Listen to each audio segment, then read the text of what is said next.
दोस्तों, श्री लंका में मिलिट्री फौजियों के हेलीकॉप्टर नीचे गिरने की वजह से 6 आदमियों की मौत हो गई। नाइजीरिया में मुसाफिर गाड़ियों पर एक ग्रुप ने हमला किया, जिसकी वजह से 30 मुसाफिरों की मौत हो गई। गाजा में इसराइल की तरफ से हमला हुआ, जिसकी वजह से 106 गाजा के रहने वालों की मौत हो गई।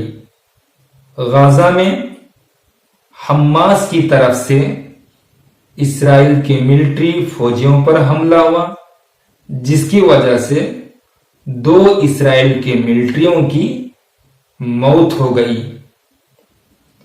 इसराइल में यमन के हुतीस अंसारुल्लाह की तरफ से हमला हुआ, जिसकी वजह से हजारों की तादाद में इसराइल के रहने वाले शेल्टर में जाकर छुप गए।